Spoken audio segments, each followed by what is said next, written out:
Welcome, everybody. I'll be chairing the meeting. I'm John Clark from the state of Delaware. Let's get right into this. Our first item is approval of the agenda. Does anybody have any questions or concerns about the agenda? Any additions? Oh, no, I don't see. Okay, seeing none, the agenda is approved by unanimous consent. The second question is the approval of the proceedings from the November 2022 meeting. Does anybody have any comments about the proceedings? Seeing none, those are approved by unanimous consent. And now we move on to item 3, which is public comment. Do we have anybody signed up for public comment? Oh, okay. Is there anybody in the room that would like to make a comment about an item that is not on the agenda? Seeing none, we will move on then. Oh, excuse me. We have a online, and Ben Levitan would like to make a comment about an item that is not on the agenda. Okay, you are. Thank you. This is Ben Levitan from speak, Mr. Levitan. Great. Can you hear me? We can hear you, yes. Great. Thank you. This is Ben Levitan from Earth Justice, and I'm speaking on behalf of New Jersey Audubon and Defenders of Wildlife. In a letter that we submitted into the supplemental materials for this meeting, we conveyed our appreciation for the board's decision last fall to acknowledge significant public concern about red knots and maintain a zero female bait harvest for Delaware Bay origin horseshoe crabs. We also asked the board to resolve an obstacle to future public participation. Specifically, going forward, the public won't know in a given year whether the board intends to maintain the zero female bait harvest or adopt the recommendation of the new ARM model, which is expected to consistently recommend a substantial female harvest. We're asking the board to resolve this uncertainty by committing to provide advance notice if it will consider authorizing a bait harvest of female horseshoe crabs. For example, the board could commit to notifying the public no later than its summer meeting if at the annual meeting in the fall, the board will consider authorizing a female harvest for the following fishing year. If the board provides that notice, concerned members of the public can submit comments and demonstrate their continued opposition to a female harvest. And if the board doesn't provide that notice, the public will have assurance that a female bait harvest is not a live issue for the next fishing year. Without this sort of process in place, the public may feel compelled to organize against a female harvest every year, which would just waste time and resources for both the public and the commission. But with a process like the one I just described, the board could safeguard public participation by enabling the public to make informed choices about when to engage in the board's decision-making. Thank you. Thank you, Mr. Levitan. And I believe with one of our agenda items, we will at least partially address your concerns there.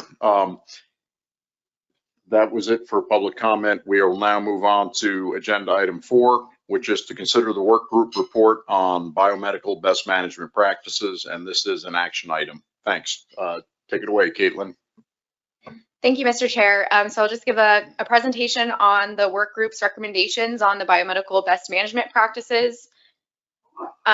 To start off with some background, so as a reminder, at the August 2022 meeting, the board agreed to form a work group to review the best management practices for handling biomedical catch and suggest options for updating and implementing the BMPs.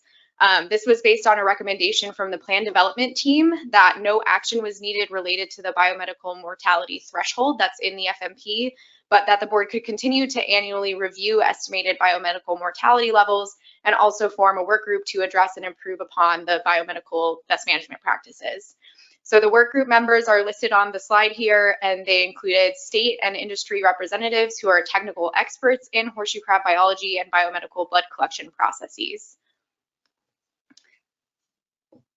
So the work group was tasked with looking at the original BMPs, which were developed in 2011 and included recommendations for best management practices for each of the steps in the biomedical process from the point of capture to the point of release.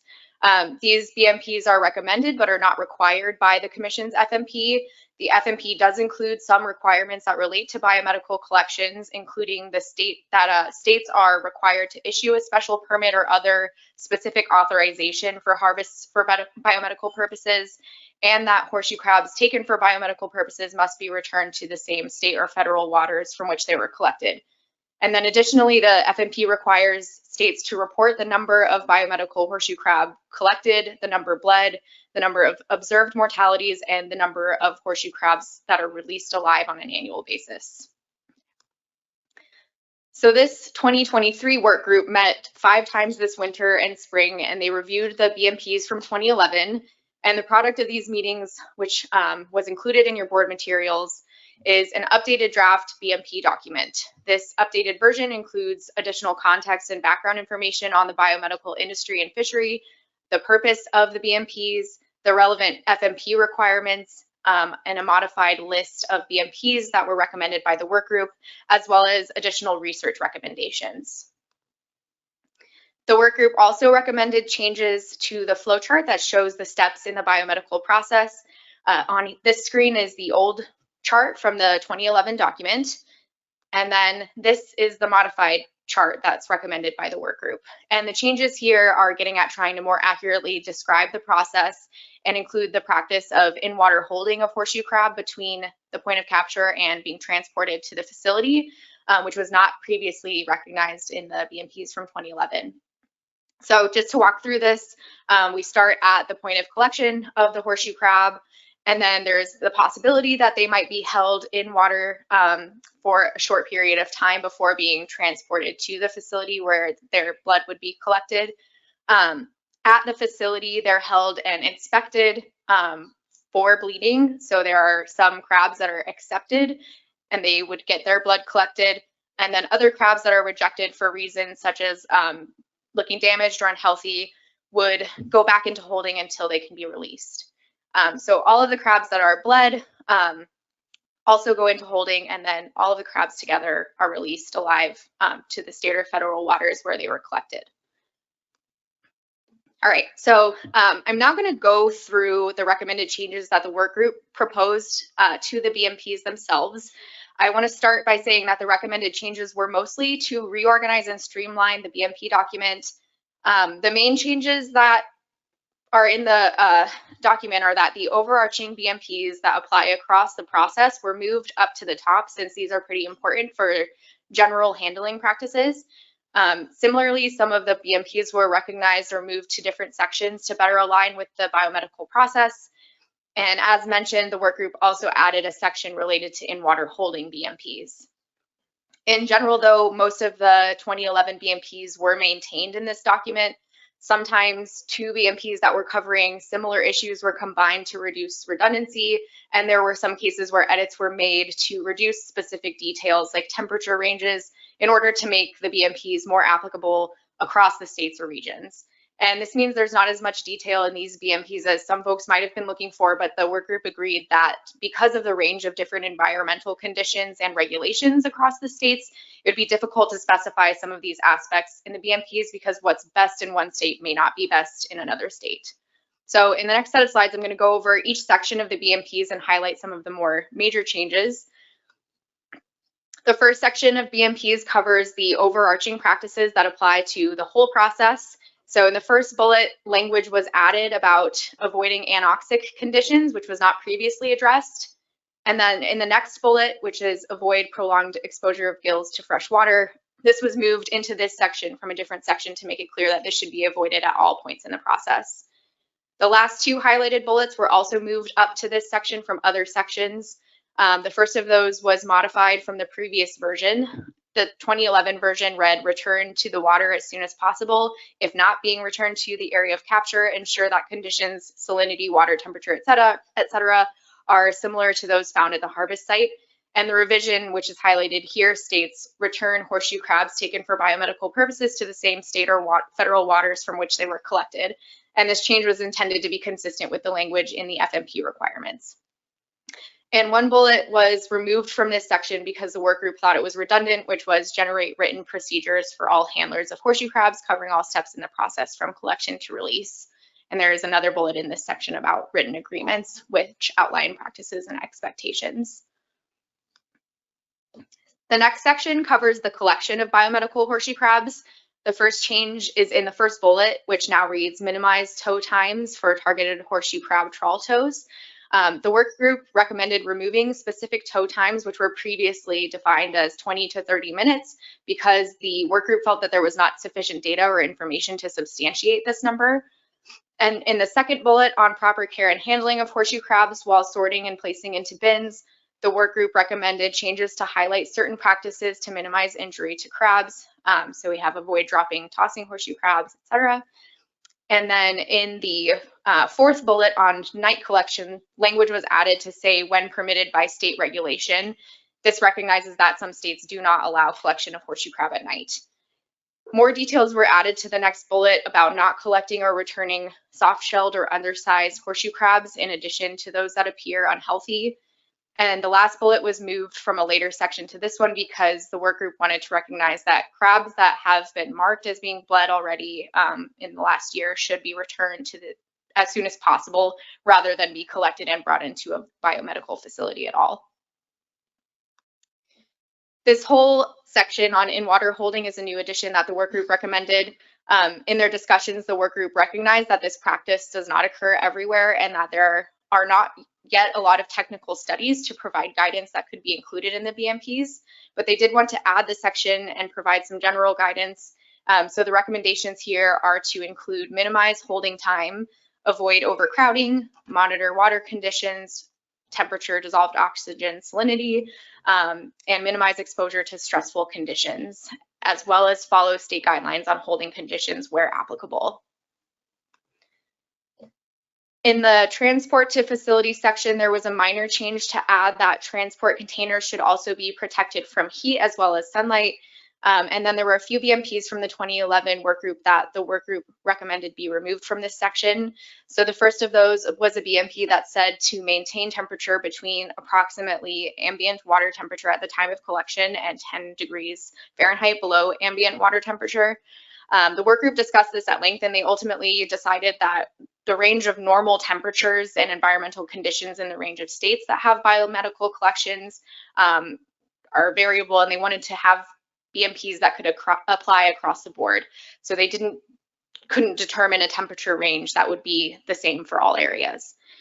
They also recommended removing the BMP to maintain good ventilation while stacked in bins. And this is because the work group thought there could be room for confusion with this BMP, because on one hand, the horseshoe crabs need oxygen, but on the other, too much airflow could dry out the gills, and that would negatively affect respiration. And to address this issue, the work group added language to the overarching section about avoiding anoxic conditions. In the holding at facility and blood collection section, the changes were pretty minor. The word ideally was added to the first bullet that recognizes that sometimes unforeseen circumstances can cause the holding time to exceed 24 hours, but the goal is to always hold the crabs for less time. And then in the third to last bullet, the work group suggested this edit so that it now reads cease blood collection once blood flow rate slows, instead of the previous wording, which was bleed until the rate slows down so that excessive bleeding is prevented. And this change was really intended to make it clear that blood collection should stop immediately at the point that the blood flow slows down. And then these are the last two sections of the BMPs. So under post blood collection holding, in our last bullet, the work group recommended changing it from keeping crabs in the dark to keeping them in low light areas. And this is because they didn't want to give the impression that the best practice is to keep them in complete darkness. A few of the BMPs that were in this section were also moved up to the overarching section. And then lastly, there were no changes recommended for the return to C section. And in addition to the BMPs that were recommended, the work group came up with a list of research recommendations that they believe would enhance our understanding of the impacts of the biomedical process on horseshoe crabs. So they recommended studying survival rates over time when kept in water, in water holding ponds or pens. They recommended studying the impacts of biomedical collection processes on spawning of horseshoe crabs, comparing mortality rates across different collection methods, and estimating horseshoe crab discard mortality associated with trawling collection. And they also recommended summarizing the findings of current literature on horseshoe crab mortality associated with blood collection and comparing those across experiments that more closely reflect the BMPs versus those that do not reflect the BMPs. They also recommend quantifying mortality rates of horseshoe crabs post blood collection, applying the BMPs and other standard biomedical industry practices, and studying conditions that minimize movement and injury of horseshoe crabs during biomedical processes such as light and density. During their meetings, there were a few other issues that the work group discussed, which didn't really fit into this BMP document, but the work group thought they were worth raising to the board. So first, the work group recommends that the management board task the technical committee with reevaluating the calculation of the coast-wide biomedical mortality estimates that are presented in commission documents. The work group discussed the possibility that with our current calculation process, which adds the observed mortalities to a 15% estimated mortality of bled crabs, this could result in double counting of some horseshoe crab mortalities. So they would like to see this looked into to clarify that. The work group also recommends the Commission's FMP be modified to use language that accurately reflects the practices used by the biomedical industry. So one example here is the use of the word collection rather than harvest in the context of biomedical because of the requirement that those crabs be released alive. And another example is the use of the word shipping in the FMP versus transport, which the work group thought could be misleading about the distance or time it takes to move crabs. And then lastly, the work group discussed that while there are 5 biomedical operations along the Atlantic coast that are licensed by the U.S. Food and Drug Administration, there are some other operations along the coast that are not licensed by the FDA, but are still permitted by the states to collect blood from horseshoe crabs for other purposes, such as health or medical research. And they just thought it would be good to get a better understanding of these operations. So the work group recommends that each state provide a report back to the board on those activities and the permitting and reporting requirements associated with them. All right, thanks for hanging in there through a lot of information. This is my last slide. So today, the action before the board is to consider approving the recommended changes to the BMPs that were proposed by the work group. And with that, I can take any questions. Thank you very much, Caitlin. Before we get to questions, in my cake-addled state, I rudely did not introduce that presentation was excellent presentation was given by Caitlin Starks, who's the FMP coordinator for horseshoe crab. And I'm also joined by Kristen Anstead, who, as you know, is our expert on all things arm related or modeling for horseshoe crab. So sorry about that. Too much cake. So now on to questions. Who has questions for about this? And first I have Rob LaFrance. Go ahead, Rob. Thank you, Mr. Chair, and thank you, Caitlin, for a great presentation. I guess my question now is, what's the next step? In other words, do we take this document and does it go for public review like we would with other amendments or addenda, or is this it? Thanks for that question. So I think that's a little bit up to the board. The 2011 BMP document did not go out for public review. It was simply this process where a work group was formed. They recommended BMPs, brought those back to the board. The board approved that list of BMPs and it was posted on the commission's website. Again, these are recommendations that the commission is posting, but it is not something that's required by our FMP.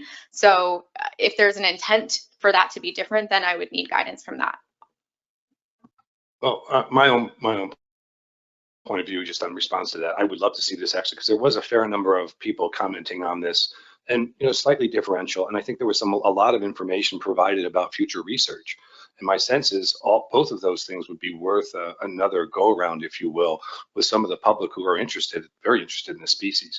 I think you're making headway, but I think there are some, I would describe them as perhaps slightly not quite coordinated elements of what was written by this Horseshoe Coalition letter, as well as what was put together by the working group. My sense is it would be helpful, I think, for both people's understanding of the horseshoe crab issue to do a little bit more outreach to the public and perhaps spend a little time allowing people to comment on all elements of what you put together, which I think has been some really good work. Thank you.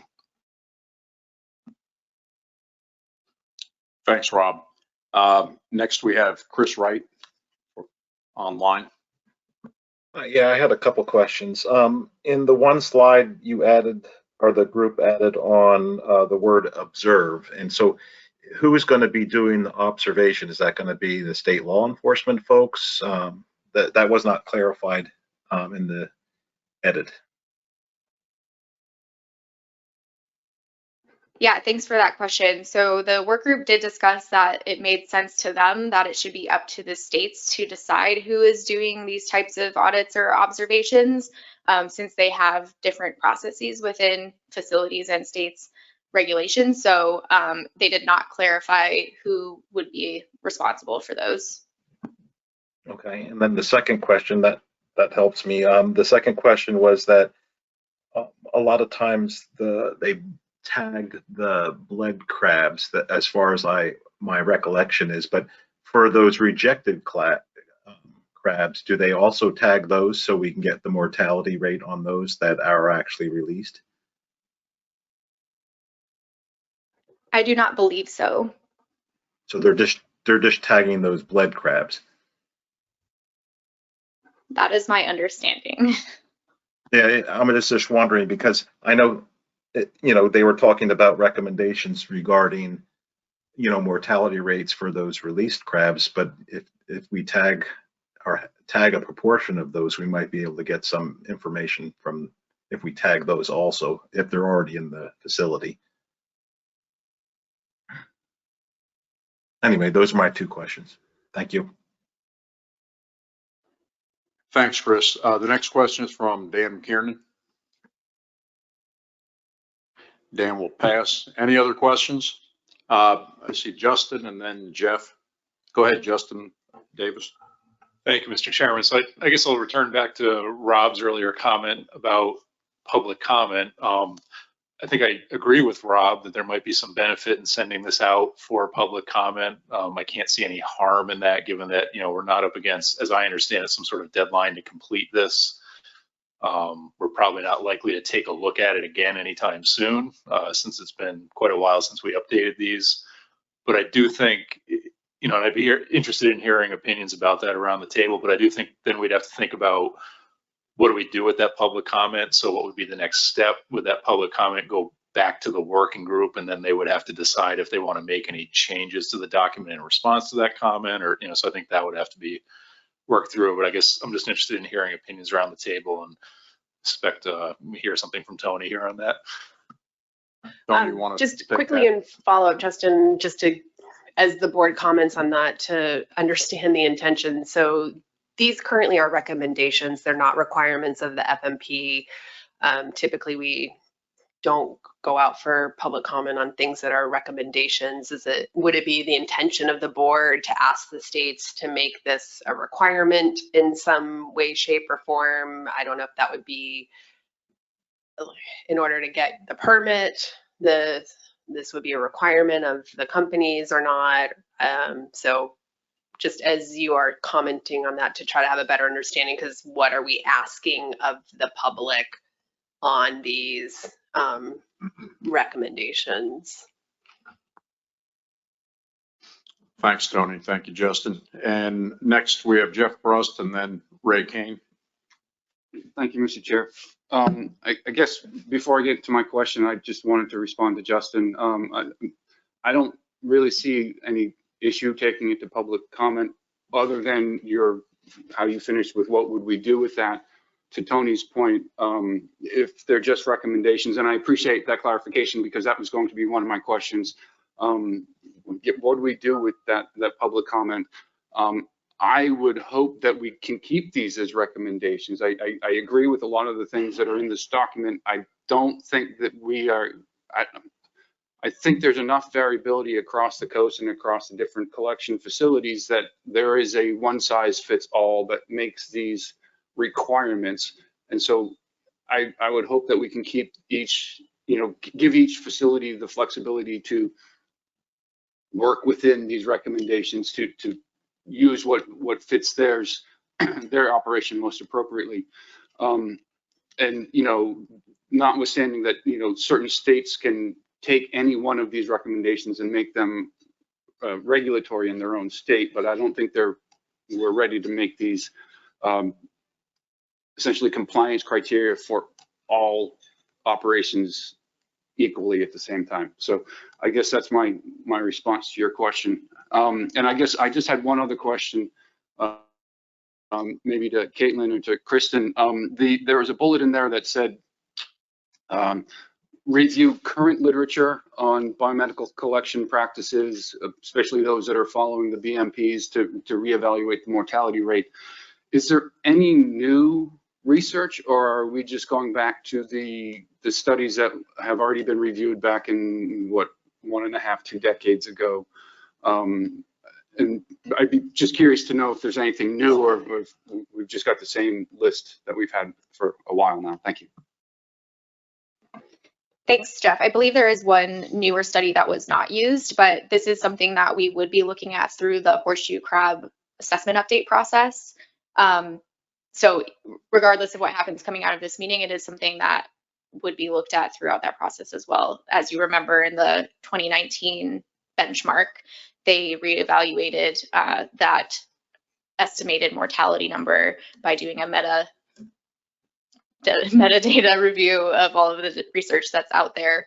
But I think the thing to focus on for what the work group is recommending is really honing in on the experiments that followed the BMPs versus those that did not. Because I think right now the 15%, there's a perception that this is based on all of the studies and not necessarily just those that follow the practices that are actually used. Did you have follow-up, Jeff?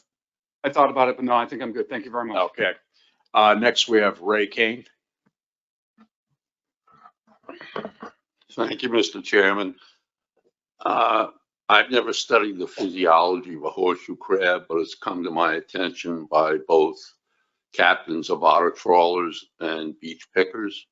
Is there a better way, a more appropriate way of marking a horseshoe crab that has had blood drawn, as opposed to painting a stripe on it? Because according to these harvesters, that paint fades rapidly. So I was wondering if there was a more appropriate way of marking the crab. I don't think I have an answer for the most appropriate way to mark. I know that the facilities do use different methods, and the methods that they use are because they think that they're working well. So I'm not sure I can answer that question for you. Thank you, Caitlin. Next, we have Roy Miller, and then Chris McDonough. Thank you, Mr. Chair. This question is for either you, Mr. Chair, or for Caitlin. Can you refresh my memory what happens or what you are allowed to do with the crab that succumbs as a result of the bleeding process? Can it be entered into the bait market, or are these bait market and bled crabs kept entirely separately at all times? Thank you. Thanks for the question, Roy. So I can answer that to be as clear as possible. There are crabs that are collected under a bait permit, and there are crabs that are collected under a biomedical permit. The biomedically collected crabs under a biomedical permit may not be entered into the bait market, even if they die during the process. The bait crabs, there are a few instances where states allow those crabs to first be bled by the biomedical facilities in order to kind of kill two birds with one stone, in effect, and then go back to the bait market. But those crabs are always counted against the bait quota, and they are always assumed to have the 100% mortality rate applied to them that would apply to a bait crab. Do you know what happens to the crabs that succumb, what their eventual distribution is? I do not. I assume that they are put back into the environment, but I am not sure. Thanks. And next up, we have Chris McDonough. Yeah, Caitlin, I'm just curious on the new section in the recommendations, the in-water holding. You guys have, from under monitoring water conditions,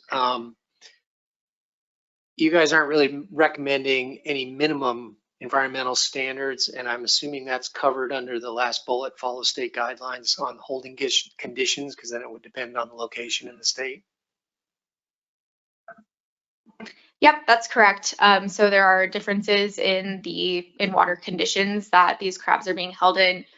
Just generally from my understanding through these work group discussions, there are some cases where they're held in a harbor and some cases where they're held in a coastal bay. So those are two very different environments, and the work group did not have numbers to put on these things like temperature and dissolved oxygen for that reason. Are there any other questions? Rob LaFrance. Yeah, thank you for the second time. I just wanted to follow up on Roy Miller's question having to do with those crabs that are taken in the bait market versus those crabs that are actually utilized for biomedical purposes. When I was reading the material, I did not get a sense of what the volume of that is. And I am very interested to know what percentage overall is actually being done that way. I mean, there was discussion of like the 15% versus 100%. But if you could help me understand that better, that would be a big help from my perspective. Thank you. Yeah, I can try to clarify. So a portion of the bait crabs, the total bait crabs that are taken on an annual basis, and this is again only occurring, I think, in one state or two. So those states have quotas for those bait crabs, and if they choose to allow some of those crabs to go to the biomedical facility first, they still are counted under their bait quota. Does that clarify it? It does, and this may be a silly question, but I want to understand. So those bait crabs, when they're going to the facility, do they have to be treated under the same processes that would be otherwise required for those crabs that will be returned to the ocean, or not? Again, these are not requirements in the BMPs in the first place, so I would say no, they're not required to be treated in a certain way. But the work group did discuss that these BMPs are targeted at the crabs that are intended to be released alive. If there are facilities that are doing dual use, which is bleeding of bait crabs before they go back to the bait market, then I think it is up to them how to handle those. But my understanding is that they typically follow the same processes that they use for the biomedical crabs. I think that's very helpful. My concern is if they're not, how would you know the difference when they're at the facility, right? So you're bringing one in, it came that's going to be tagged ultimately to be used as bait, and another one that's going to be returned to the ocean. How do you know if you were actually looking at that, whether they were actually complying with that? So it's a concern. Thank you. If I could just follow up on that, my understanding is that the crabs that are brought in from the bait market are batched together and they're not intermingled with the biomedical crabs. But that's not included in the BMPs, correct? Accurate, yes. So again, that's one small issue that I would like to see, why I'd like to see comment to be able to go out to the public on some of these smaller things, recognizing that BMPs are not requirements, but they will be looked at, I believe, as documents that the Atlantic States Marine Fisheries Commission has looked at and will be looked to as best managed practice across the industry. So that's why I'd like to see them reviewed publicly. Thank you. Thanks. Thank you. And I see we got a question from Craig Pugh. Yes, to Mr. LaFrance's comments, these BMPs seem to be quite micromanagerial as the fishery conducts itself. As far as I can point to one example right now, the tow times of the dredge are generally dictated by depth and bottom structure. Dictating the time. So if you're going to regulate that and put it into a regulatory program, that would be certainly hard to enforce. So I think if you're going to look at this, we'd have to take a much deeper and harder look at these managerial micromanaging points that they've explained in here. So I would take issue with some of those, mainly because I'm not so sure that most people in this room are aware of that type of fishing and what it takes to get that part of it done. If I might respond, Mr. Chair. Go right ahead, Rob. So thank you for those comments. I wouldn't disagree. I guess part of what I'm trying to say is I'm not just looking for one side to make comment. I would also be interested to hear from the industry and what their concerns may be or not be in terms of, I understand there were representatives there, but sometimes representatives don't represent the entire industry. Again, I'm looking at this more from transparency perspective for what the board does on a document that ultimately will be looked at as board's work. Thanks. Thanks. Are there any other questions? And I'm not seeing any hands. Anybody remotely? Oh, Chris Wright, you have another question? No, sorry, I didn't put my hand down from prior. All right, sounds good. All right then, so we've had a good discussion here, good amount of questions. Our next step on this is an action item, so because these are just recommendations, are we moving to approve them or accept them, or what's the deal here? Yeah, so I think that the board could choose to approve the modifications that were made by the work group or recommended by the work group. If that's the route that the board were to go today, we would post that new document online in place of the old one. If there's a desire to do something different other than approve these, then I would need some kind of guidance. Thanks. Oh, Bob? Just a question or a comment. If the board approves these recommendations, as Caitlin commented, they remain that. They're still recommendations. They're not binding on the states or on the industry. They're just recommended best management practices by the Atlantic States Marine Fisheries Commission, and we'll publish them on our website and those sorts of things. So that's, I just want to be clear, they don't become binding if the board approves them today. And just to clarify also, because I know Rob brought up the question of public hearings about it or doing some sort of outreach about this, is approving it and putting it on the website, would that preclude doing any further outreach on this?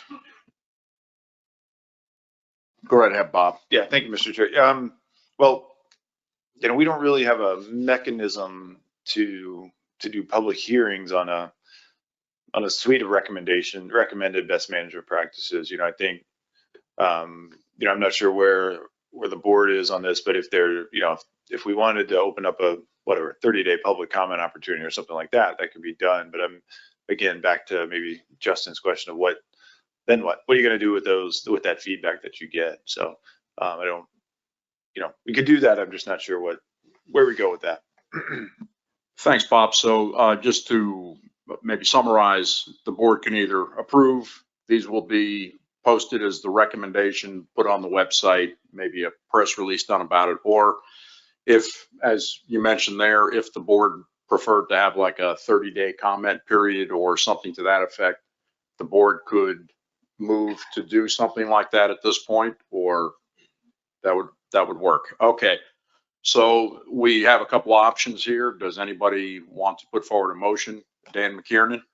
Yeah, I would move that we accept the draft document as final and publish it on the ASMFC website.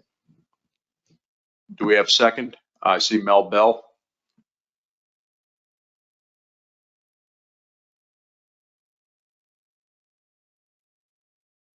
Okay, we have a motion, a seconded motion up on the, it's not up on the board yet. Well, once it's on the board, if anybody would like to make a comment, speak to it, I'll let, of course, after you, Dan. I can speak to it. Yeah. Pretty simple motion, but just to assure everyone that, we have in Massachusetts, I'll speak for my own agency, a close oversight and a close working relationship with the companies that are involved with this. And we have permit conditions on their permits that we place that are largely based on this, but in some cases are more restrictive.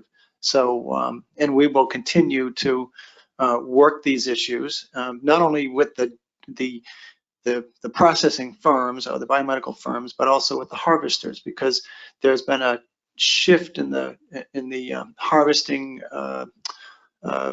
makeup, or the makeup of the harvesters, where more and more of our crabs are being harvested by otter trawlers, more than 3 miles from shore, in some pretty, productive areas. And so we are evolving our management strategies to accommodate that. So this is a good document. The team put their heads together. We do recognize that there's differences not only among the companies, but in the locations relative to temperature and the like, and salinity. So I'm comfortable with the document, but doesn't mean that we're not going more restrictive on some of the conditions. Thanks, Dan. Mel, as the seconder, did you have any comments you'd like to add? No, other than I think you had a good group of folks here in terms of their experience level, and they were the folks that, you know, gave this a lot of thought, input. So you've got good recommendations. And I will say, as Dan mentioned, when we do permit this fishery, and we already have things in place that are more restrictive or more detailed than some of these. So I think I'm satisfied with them. Thanks, Mel. Anybody have any comments? I see Rob LaFrance. Go right ahead, Rob. Thank you, Mr. Chair. I was very satisfied with the notion of a 30-day comment period, allowing for people to comment. I'm not looking for a digestion of that. I mean, my sense is if people have a concern, they can write it in and we would record it.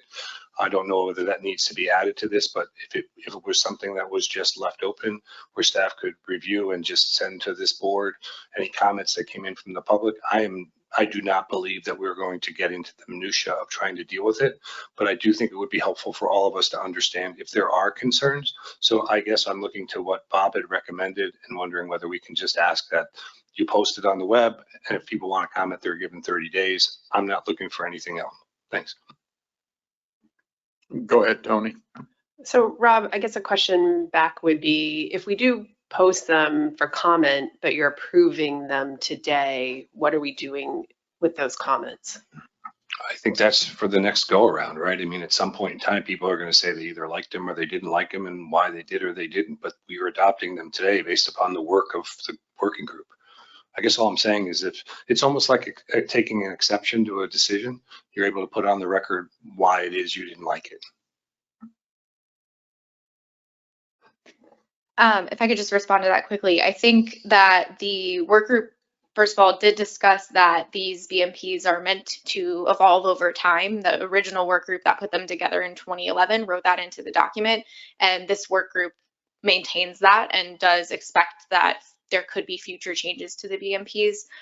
So if we're posting it online and folks want to send in comments, we will definitely record those and keep them in our records and send them to the board. And next time the board wants to revise or review these BMPs, it would just need to initiate a new process. That satisfies me, so thank you. Thanks, Rob. Any further discussion of the motion? Seeing none, is there any need for the board to caucus on this motion? What's that? Yes. Okay, why don't we take 2 minutes to caucus?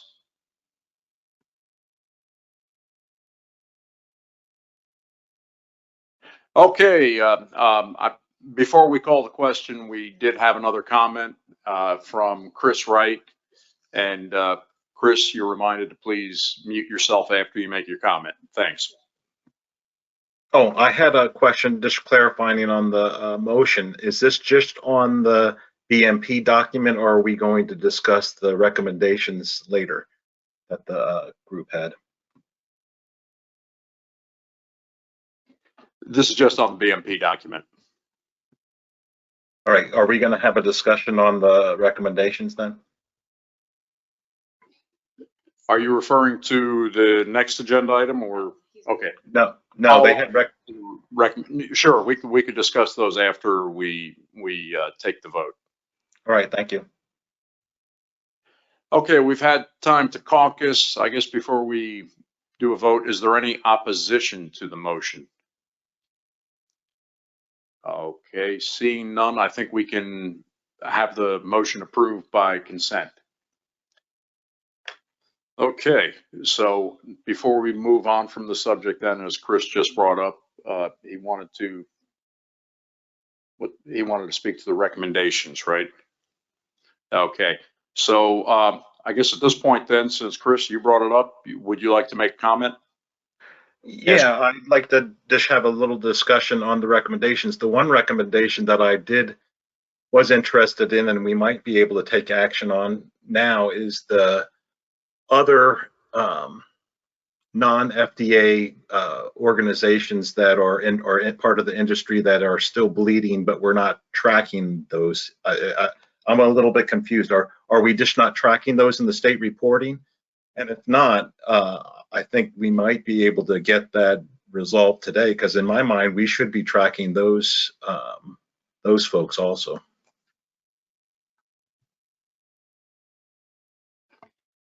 So I can try to respond. The conversation that happened at the work group level was that some of the work group members believe that there are other operations that are not one of the 5 licensed FDA licensed biomedical facilities that do collect and bleed horseshoe crabs. It is unclear what those facilities are and what their permitting requirements are, and that's why this came up. So I do think we would need input from the states to understand if there are crabs that are being collected in blood that are not being reported by the commission. We would need to understand that. Great. And so can we at least ask the states to either report on that informally or put them in their state reports? I don't know which way the process is for that, but I'd like to get an idea about that too, because I didn't know that there was other operations that were bleeding crabs. And I don't know if they're under state permit or what have you. That's the first, I've been on the horseshoe crab for a while, and that's the first I've heard of it.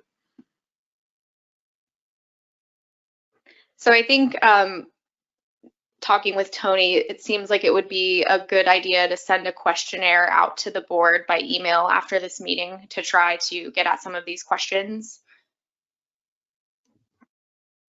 Yep, that sounds fair. Thanks, Chris. Any further comment about the recommendations? Okay, I'm not seeing any hands. So, oh, is there? I guess I want to ask for guidance on this first recommendation about tasking the technical committee with reevaluating the mortality estimates. Is it something the board would like the TC to work on more immediately? If so, we can have that conversation. Yes, Shanna.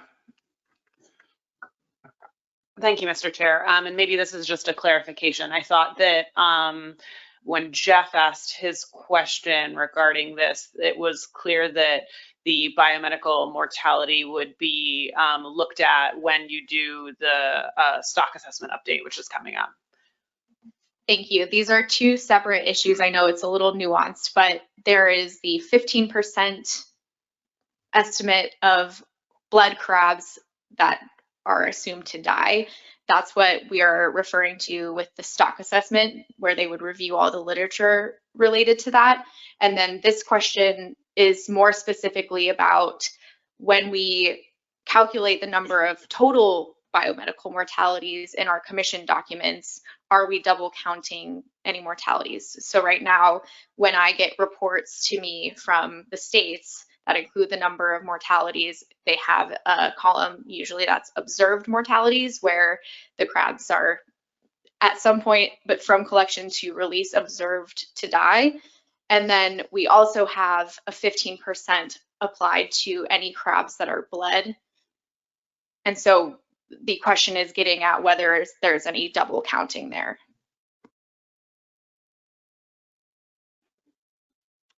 Okay. Do you need further input on that, Caitlin, or Shannon, do you have a follow-up? Well, I think Caitlin's question now, I understand, is when we might want to do that.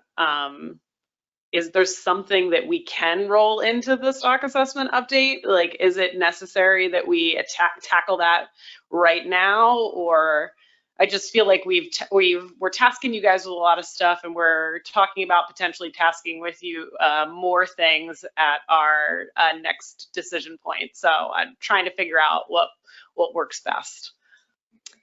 I do believe that this is something that the stock assessment subcommittee could tackle.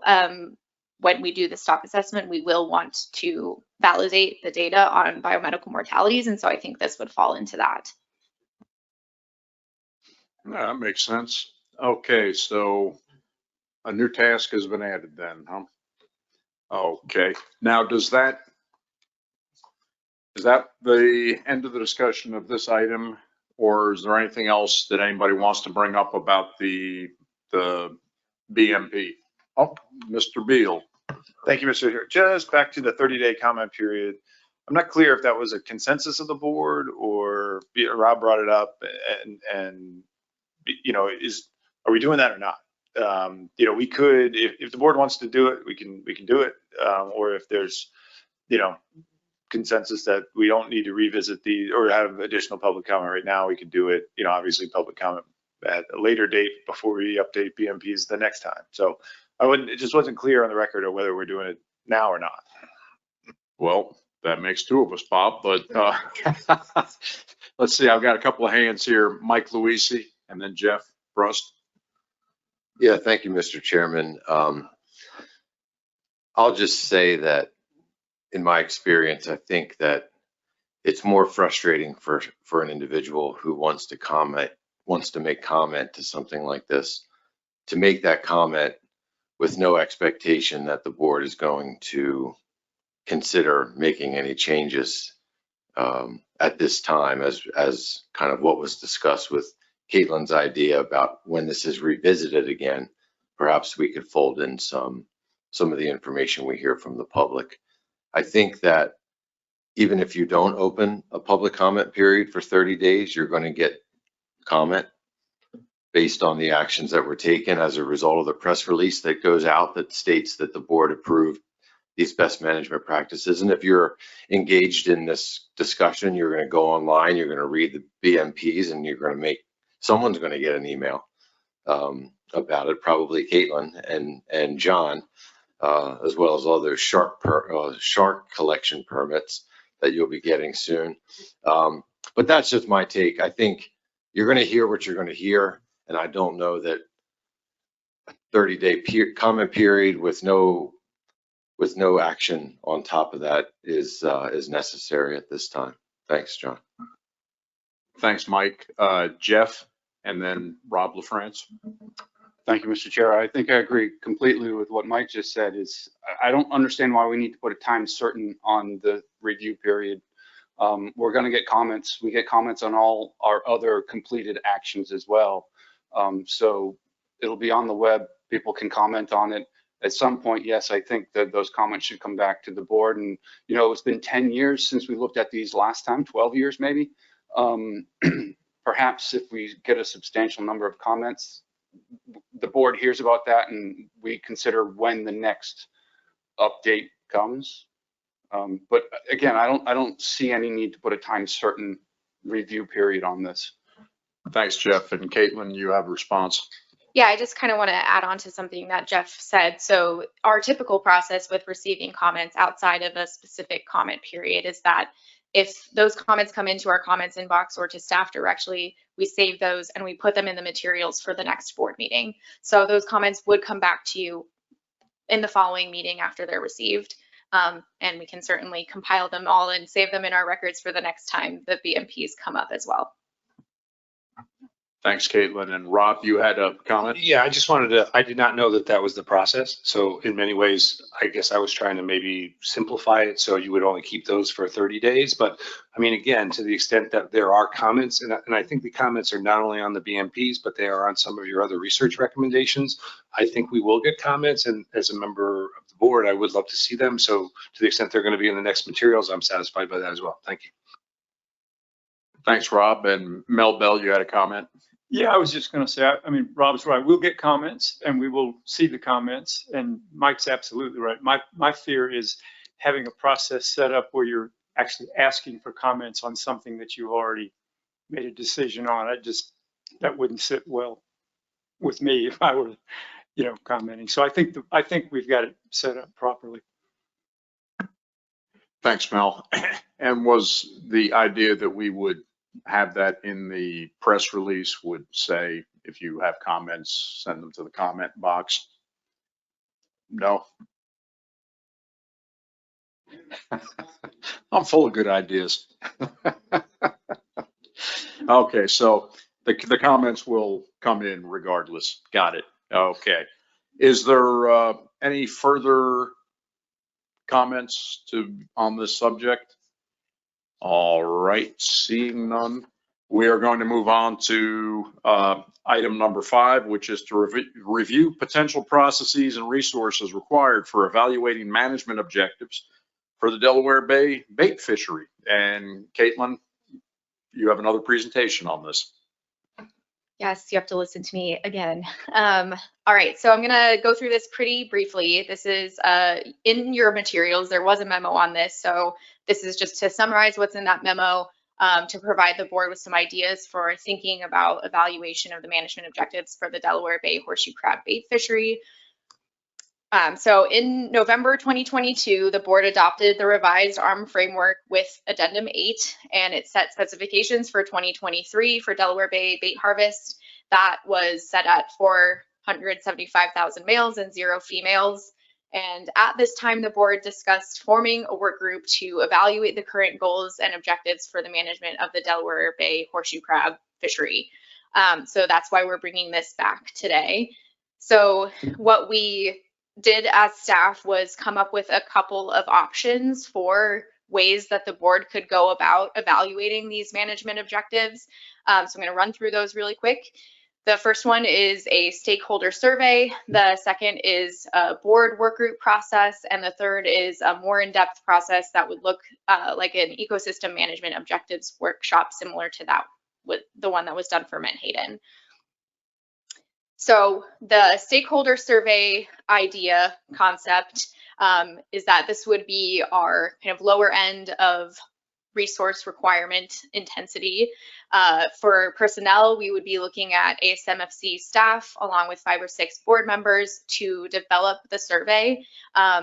We expect this would take about 4 to 6 months to put the survey together, send it out to a specific set of stakeholders, and receive those responses and then analyze them and bring the results back to the board. And major budget items, this is not expected to cost much unless we want to do an in-person work group meeting. So that's the main thing there. And then the next suggestion is a board work group process, and this would be a more medium level resource requirements. Our personnel needs would be, again, ASMFC staff, and then we would look for board members to serve on the work group, as well as some advisory panel members and technical committee and stakeholder representatives to advise the work group, not necessarily to participate on it, but to actually bring some information to that group to help them. We are imagining this process taking from 6 to 9 months, in which we would set up that work group, form the work group, have a couple meetings with the work group, and maybe either at or between those meetings have some consultations with the stakeholders that I mentioned to try to help develop recommendations for potential management objectives or changes to the management objectives for the Delaware Bay. And that group would then be responsible for producing a report that would include those recommendations and information, bring that back to the board. For this, we would plan on having in-person work group meetings in order to have a more effective conversation. So that would be the major budget item. And then the last suggestion is this type of ecosystem management objectives workshop. This is expected to be a pretty big lift and some higher resource requirements in terms of staff and money. So for personnel, we would need ASMFC staff, as well as board members and advisory panel members and some technical and stakeholder representatives to attend the workshop and workshops, as well as either a workshop chair or a hired facilitator to run that. For this, we would expect a longer timeline, somewhere from 9 to 12 months. That takes a lot of planning to put something together like this. So on the front end, we would need more time to set up that workshop, and then the workshop would occur and we would use that to develop a report that would come back to the board with some potential recommendations for management objectives or changes to those. As you could guess, our major budget items here would be actually having that in-person workshop with stakeholders and a facilitator.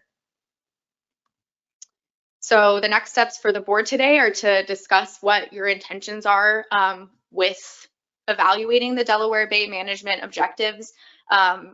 I think it would be helpful to hear today what questions you're specifically hoping to answer through any of these processes. And maybe once we have some discussion on that, we can consider if you would like to move forward with one of these or multiple of these processes today, or put this on hold for now and come back to it later. With that, I can take any questions. Thank you, Caitlin. And as the board remembers, the impetus for this item was the brilliant new ARM model, which we approved in Addendum 8, of course, did show that female horseshoe crabs could be harvested again. And in fact, even the old ARM model would have allowed that. And the board at the time, because of the huge amount of public consternation about that, decided male only harvest. So we decided to move ahead with this item to see if what we want to do in the future. Because of course, if there is no desire for female harvest, that's a whole different way to manage the species. So with that, why don't we get some discussion going? The first hand I saw was Mike, and then I've got Shanna. Thank you, Mr. Chairman. I guess this is a question for either you or maybe Caitlin, perhaps even Bob or Tony. You know, the way I saw the three options laid out, they were focused on resources, and I just wonder if you have all given some thought about the cost benefit, the trade-off between spending more and getting more, or spending less and having it drawn out over a longer period of time with more steps and layers as to which one's going to, at the end of the day, going to be something that's most useful. I guess what's the better bang for the buck, you know, as far as taking next steps? Did you want to respond to that, Tony? I'll try. I guess one of the things that I've been thinking about is for the Delaware states, you know, one of the things that we talked about, I think 2 meetings ago, was you guys going home and talking to your fishermen to find out if they want to harvest females or not. And if the answer is no, then do we need to even do any of these things? And the Delaware Bay states could, you know, make a recommendation to the board that you don't want to harvest females anymore, and we could do an addendum to do so and then revise the ARM model to address that new direction. So, I mean, that's how we have also thought about it, but this is what the board had asked us to provide. So there's that thought back to you in terms of, I guess that would be less work maybe on both ends and similar. I mean, not that the outcome would be similar, but similar endpoint. All right, thank you. Thanks, Mike. Shannon? Thank you, Mr. Chair. And thank you, Caitlin and Tony, for working to put these options together. I know it's a pain to have to come back and have work groups suggested to you, so I really appreciate it.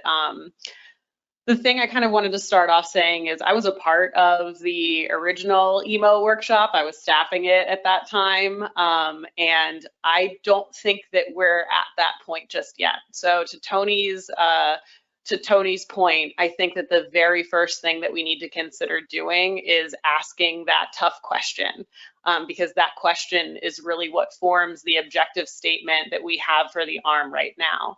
So the thing that I think that I would most likely want to recommend, and I don't know if we're going to do this by motion or just by board consent, but I'd like to see us start with option 1, which is putting together a survey to ask that very direct question.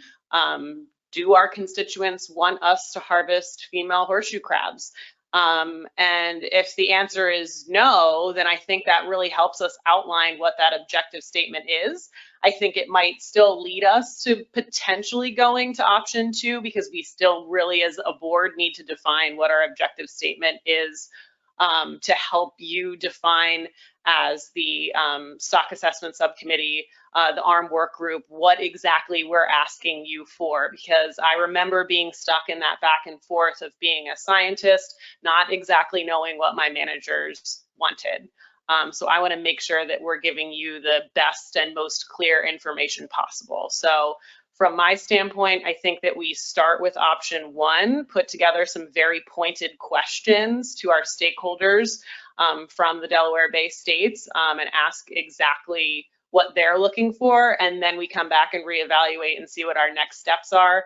But I just did want to make clear that I do not think that we are at the level of option three just yet, and I do not want to put my foot on that gas pedal right now, especially given the conversation that we just had at our last meeting with Dr. Drew, looking at that stock assessment schedule, looking at how busy all of our staff are. Let's start simple, get some answers to questions, and move forward from there. Don't overcomplicate it yet. Thank you. Thanks, Shanna. Good suggestion. I see Rick Jacobson. You got your. Thank you, Mr. Chair. And I want to thank the chair and the staff, AFSMFC, for bringing forward these three options for the board to consider. It is exactly the kind of thing we were looking for when we first put this charge together last fall. So again, thank you very much for that. I agree too with the previous speakers that we do have a fundamental question that we need to ask ourselves first. What is the public appetite for the harvest of female horseshoe crabs from Delaware Bay? It is a critical question. And if the answer to that question is no, it greatly simplifies all of our work moving forward. And it will define what our next steps are. The second part is, however, if we take the alternate path and the public does in fact support the harvest of horseshoe crabs, then we will need to explore the broader array of how public sentiment needs to be factored into the ARM. So whether it's option one or it's some combination of option two with a survey as called for in option one, I'm not altogether clear, but I don't think we're at the point of option three at this point. Thank you. Thanks, Rick. Do we have any other comments? Rob LaFrance? Yeah, I just want to, we've had some discussions around the table about this outside and prior to today's meeting. I think, and speaking with Bill Hyatt, who's my governor's appointee, and one of the things he wants to make certain is wherever we're doing it with the ecological basis. So I think in his preliminary evaluation of this, he thought the ecosystem management approach was a good one. But in my conversations with other folks around the table about this, the notion that we understand whether or not we're going to move forward with a female harvest or not is a key and important question.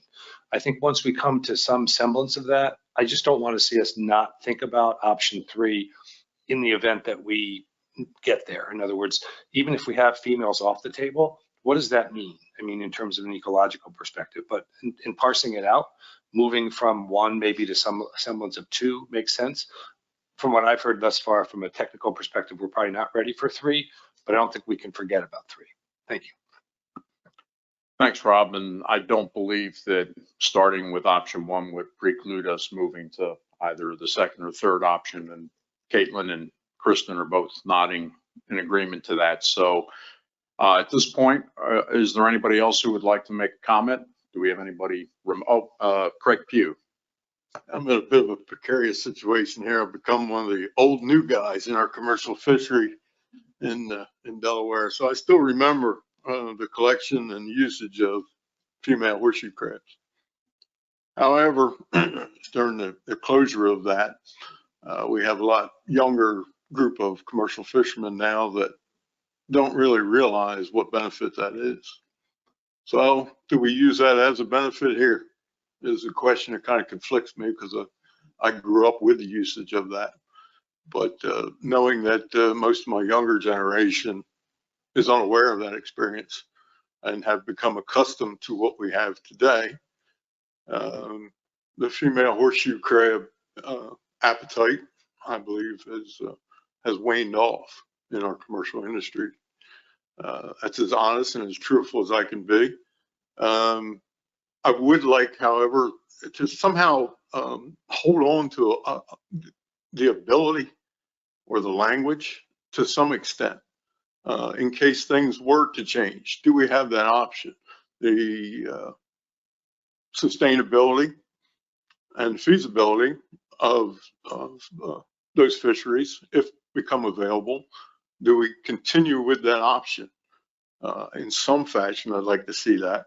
But I can tell you that the overall arching sentiment, even though our commercial fishery is such a small, minuscule part of our population, would not hold water in our legislature today, I'm sure.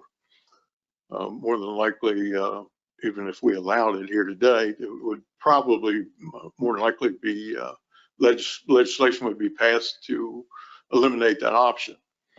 So how do we do this? That's my question, and maybe that's the staff. Can we still withhold some of this, even though knowing that the appetite at this point in time is not there? Thank you. Thanks, Craig. Caitlin, did you have a response to that? Yeah, so just in general, if the board were to go down a path that the appetite is not there, you do not want to harvest females at this time, so you were to initiate an addendum and approve that addendum that says we're only going to harvest males, the board could always do another addendum in the future if that appetite came back.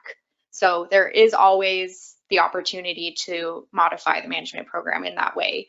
And then the situation that you're in right now seems to be that you have the option to harvest females, but there is not an appetite there. And so you have used the specifications process to only harvest males in the Delaware Bay. So those are kind of two different alternatives, but both have the same answer, which is not harvesting females and potentially being able to harvest them in the future. Thanks, Caitlin. Do we have any other commenters online?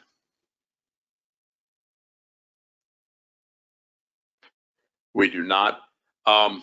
So based on what we've discussed here, the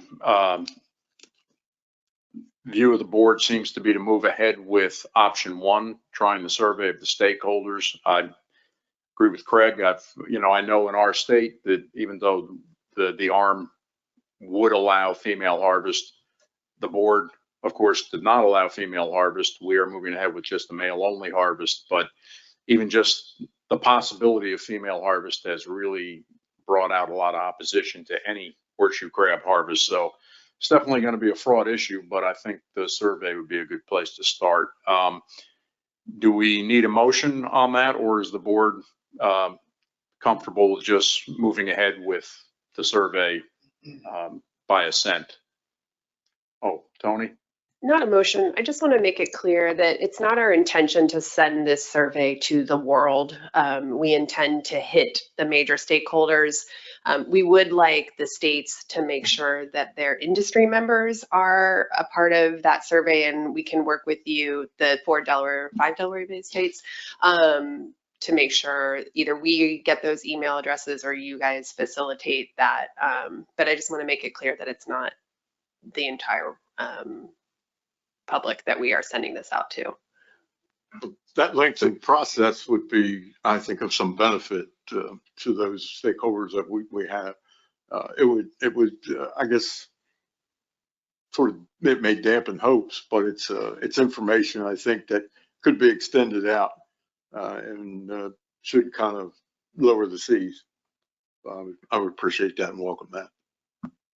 Thanks, Craig. Okay, so Justin Davis. Sorry, Mr. Chairman, just to follow up on Tony's comment. So would it include a broad variety of stakeholders? And then, I mean, how's it going to work though if you send it to somebody and they send it to somebody? Or is it, I mean, you can set it up somehow so it can't be distributed broader than who you distribute it to? It will be a single source survey where you have to, you can't share the link. Sure thing. Just follow up. And who's going to make the determination about who it gets sent to? The work group. So this process number one does still involve a work group of the board being formed to develop the survey and to discuss the participants in the survey. Just follow up, Justin. We're not trying to exclude the public, but we have just done a management document where we received, how many? 30, yeah, 34,000 email, comments. And we heard from the general public on their intentions, and it's, we still want to make sure we're capturing all the stakeholders here, but we're also not looking for that many comments to have to summarize in order to provide feedback to this board. Roy Miller.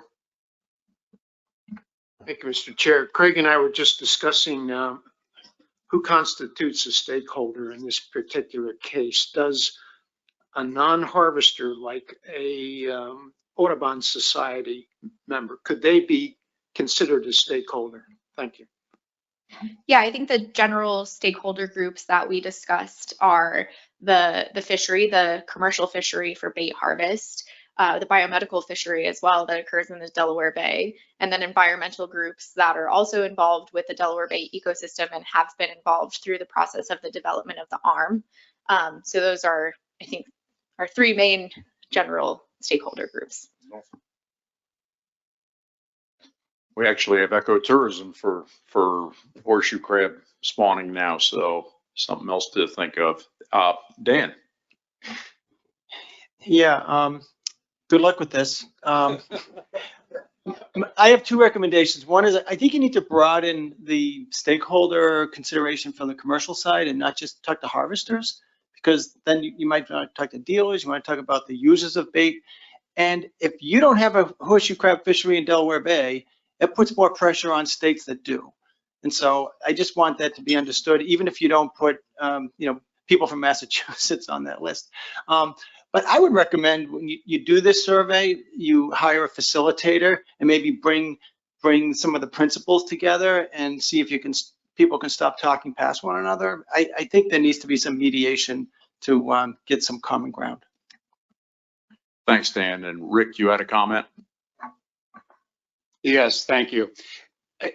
Am I correct in assuming that the array of people that will be surveyed under option 1 will be equally broad, if not more broad, than those who would be engaged under option 2, and that group would be as broad or more broad than those who would be engaged in option 3? I ask that question because if we're thinking the array of stakeholders that would be engaged is at its broadest at option 1, and a subsequent action, depending upon what we learn from option 1, may lead us to further engagement through option 2 or option 3, then we will not have missed anyone in that first step. That's item 1. And since we were so clear last fall about our intent to engage the public in how we might look at the ARM model that was adopted, and perhaps even change some of the criteria or elements within the model to reflect that, it seems to me we do need to take some formal action here as a follow-up to last fall's direction to the staff. But perhaps I'm wrong. Okay, so Rick, you're suggesting that we need a motion. We've heard that we can do this by assent, but I don't think it hurts to have a motion. We can just go ahead and do it as a motion. So would somebody like to make that motion? Go right ahead, Shanna. All right, I'm going to do this one off the cuff here. So I guess I would move to pursue option 1 from the memo dated April 17th, 2023, with the intent to capture a wide range of stakeholders in a survey formulated by a work group of board members. I think it was just board members, right, Caitlin? Okay, good. And then so that we're clear, because I want to make sure that I'm taking everyone's thoughts into account, this does not preclude the board from later pursuing options 2 or 3 following the survey. That is a most impressive motion off the cuff there, Shannon. Great. Do we have a second? Rick Jacobson is second. And I will wait till that motion is up there and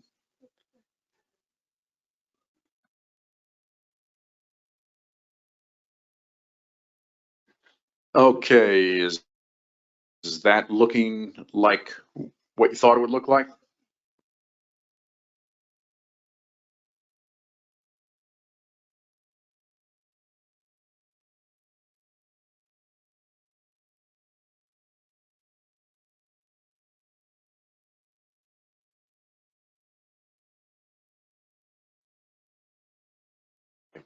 Hey, Ray, go ahead. Yeah, just a friendly to the maker and a seconder with the intent to survey a wide range of stakeholders in a formulation by a work group of board members, as opposed to the way it reads now. Oh, instead of to capture, to survey. Is that okay with you, Shanna? That's fine. And then at the end of this motion, I did say not to preclude the board from later pursuing options 2 or 3 in the memo, just to get that up there as well. We don't need it. Not necessary. Okay. Is what, okay.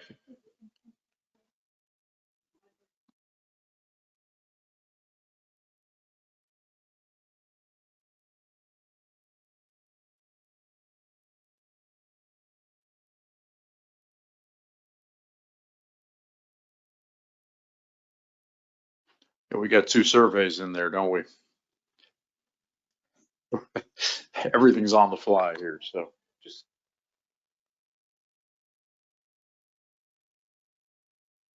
How about to include in the first place instead of survey? In the first instance of survey, change to include. How's that look? Okay, Rob LaFrance.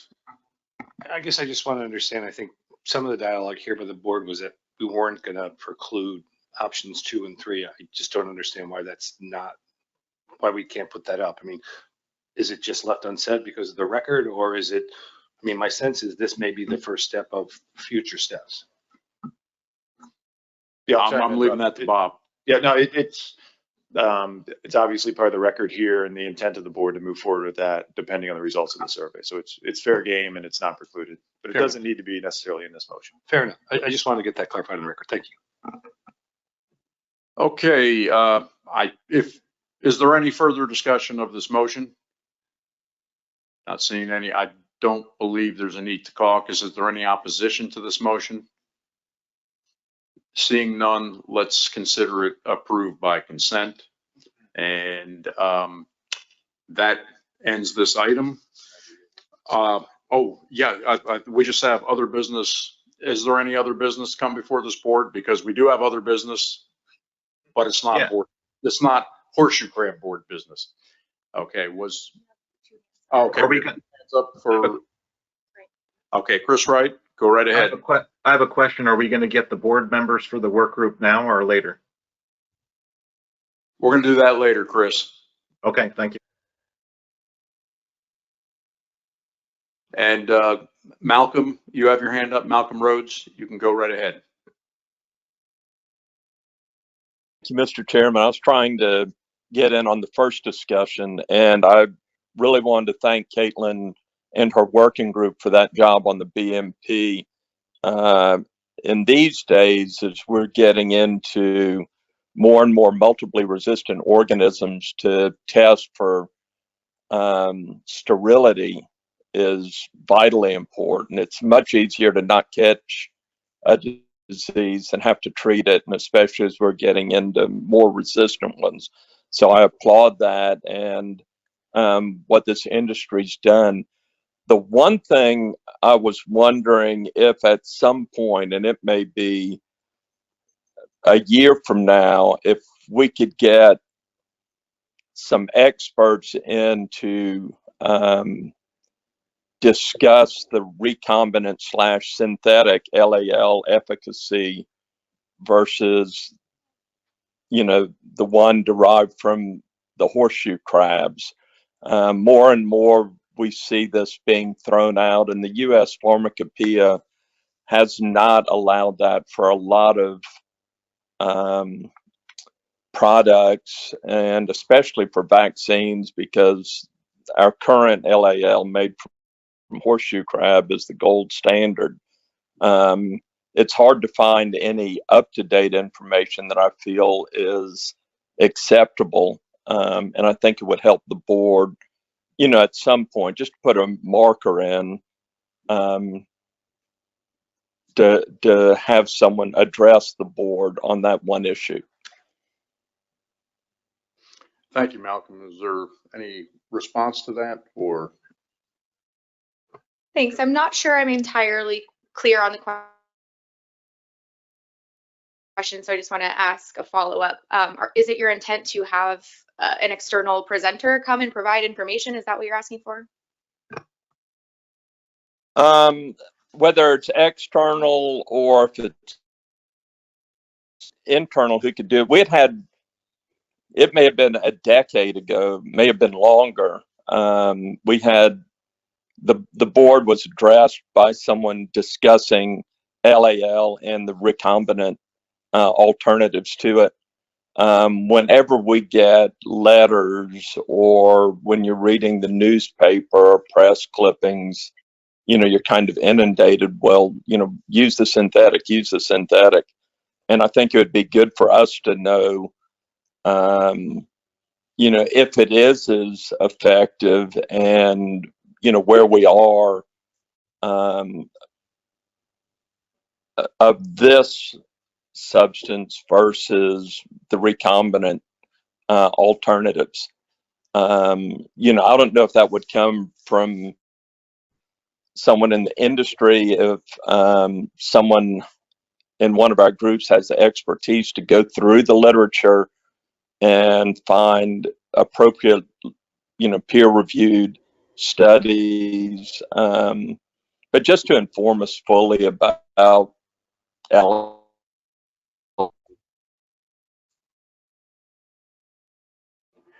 Okay, thanks, Malcolm. And I think Caitlin and Bob were just discussing this, and I believe the idea was to get outside. Yeah, so get an outside expert on that, and definitely have that at a future board meeting. Okay, thank you. And thank you. And I see Dan's got his hand up. Yeah, just a point of clarification. There's a lot of competition in that line of work. Could it be someone from an impartial party like the FDA, or National Institute for Health, or NIH, something that's, I'd hate to see some up and coming biomedical firm come in here and say, oh yeah, it's perfect. Do away with the wild harvest. We don't want that. We're trying to get because it's the position of the government that it hasn't been approved on that scale. So why not the FDA? Makes sense to me. I think it's something to explore all these options in the future. Yeah, I appreciate Malcolm's point. I want to thank him for making that. Right. Definitely. It's great. Obviously a very germane topic to what we've been discussing here today. Okay. Is there anything else? Any other hands out there? Not seeing any. Do we have a motion to adjourn? Mike Luisi, seconded by Ray Kane. We are adjourned.